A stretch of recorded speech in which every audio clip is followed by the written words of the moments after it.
নাবালিকাকে খুন কাণ্ড শাস্তির দাবি।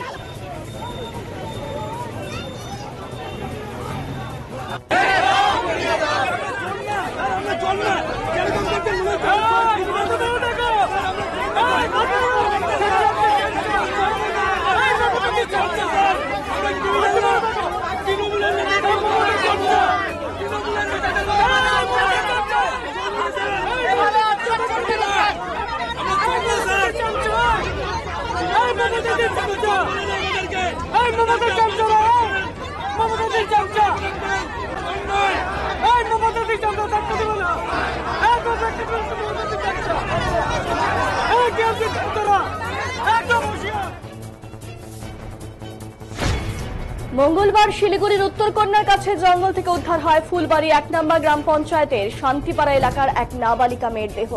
এই ঘটনায় নাবালিকার মা অভিযোগ করেছেন যে তাকে প্রথমে ধর্ষণ এবং পরে খুন করা হয়েছে।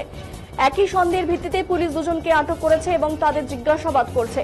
এদিকে এই ঘটনায় ক্ষোভ প্রকাশ করে বুধবার বিজেপি মহিলা মোর্চার তরফে বিক্ষোভ মিছিল করা হয়, থানা ঘেরাও করা হয় এবং পরে রাস্তায় বসে পথ অবরোধ করে বিজেপি মহিলা মোর্চার সদস্যরা। তাদের দাবি অবিলম্বে অভিযুক্তদের কঠোর শাস্তির ব্যবস্থা করতে হবে এবং নারীদের নিরাপত্তা কোথায় সে নিয়েও প্রশ্ন তোলেন তারা। অন্যদিকে পারিবারিক সূত্রে জানা গেছে মঙ্গলবার বিকেলে দিয়া তার বন্ধুদের সঙ্গে ৩ বাটি মোড়ে বিরিয়ানি খেতে বাড়ি থেকে বেরিয়েছিলেন, কিন্তু দীর্ঘ সময় পেরিয়ে গেল মেয়ে বাড়ি না ফেরায় পরিবারের লোকজন উদ্বিগ্ন হয়ে মেয়েটির খোঁজ শুরু করে। এরপর হঠাৎ নাবালিকার বন্ধু নাবালক পরিবারকে ফোন করে জানায় দিয়ার অবস্থা আশঙ্কাজনক। এরপর আশঙ্কাজনক অবস্থায় নাবালিকাকে বাড়িতে নিয়ে আসা হয়। এরপরই ওই নাবালিকাকে চিকিৎসার জন্য শিলিগুড়ি জেলা হাসপাতালে নিয়ে আসা হলে চিকিৎসক তাকে মৃত বলে ঘোষণা করে। পরিবারের কথায় নাবালিকার বন্ধু রোহিত উত্তরকন্যার কাছে একটি জঙ্গলে নাবালিকার মৃতদেহ রেখে পরিবারকে খবর দেয়। নিহতের মা বলেছেন যে তার মেয়ের ঘাড়ে আঘাতের চিহ্ন রয়েছে এবং তিনি দৃঢ়ভাবে সন্দেহ করেন যে তার মেয়েকে ধর্ষণের পর হত্যা করা হয়েছে। তবে ঘটনার সঠিক তথ্য জানতে নাবালিকার বন্ধু রোহিত এবং নাবালক ছেলেকে আটক করে জিজ্ঞাসাবাদ করে পুলিশ। দেখাচ্ছি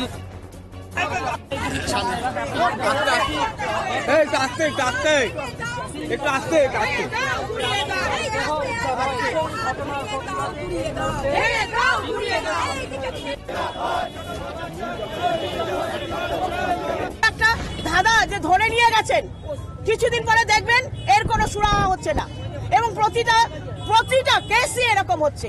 gang case, rape case, gang rape case তো এখন সারা পশ্চিমবঙ্গ জুড়ে হচ্ছে। জেহাদিদের যেভাবে উনি তোষণ করছেন সেই তোষণের এটাই হলো ফলাফল যে আমাদের কোনো সুরক্ষা নেই, নারীদের কোনো সুরক্ষা নেই। উনি ব্যর্থ মুখ্যমন্ত্রী, ইমিডিয়েট ওনার পদত্যাগ চাই আমরা। দোষীর শাস্তি চাই আমরা, আমাদের রাজ্যে মহিলাদের সুরক্ষা চাই। আজকে পশ্চিমবঙ্গে মহিলাদের সুরক্ষা বলে কিছু নেই, দিকে দিকে মহিলাদেরকে ধর্ষণ করা হচ্ছে, খুন করা হচ্ছে। আজকে শিলিগুড়িতে সেটা নাবালিকাকে ধর্ষণ করে খুন করা হয়েছে। আমরা চাই এই পশ্চিমবঙ্গে মেয়েদের সুরক্ষা, মেয়েরা স্বাধীনভাবে চলাচল করতে পারবে। আজকে আমাদের মুখ্যমন্ত্রী মমতা বন্দ্যোপাধ্যায় যেখানে মহিলাদেরকে বলে যে তাদেরকে নাকি হচ্ছে ডান্স বারে আর হচ্ছে মদের দোকানে গিয়ে চাকরি করতে হবে, সেই মুখ্যমন্ত্রীর কাছে আমরা মহিলারা কি আমাদের সুরক্ষা আশা করব? আমি এসব কিছু জানি না।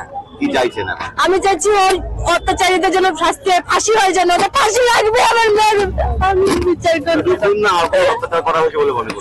আমি ঠিক জানি না, শারীরিক নির্যাতন হয়তো করেছে, হয়তো কিছু করেছে আর তারপরে খুন করা হয়েছে ওকে। গলায় হয়তো কিছু দিয়ে হাত চিপে যেভাবে খুন করেছে ওকে, ও গলায় দাগও আছে, বোঝা যাচ্ছে একদম। এরকম হতো নাকি? না না না, Hey!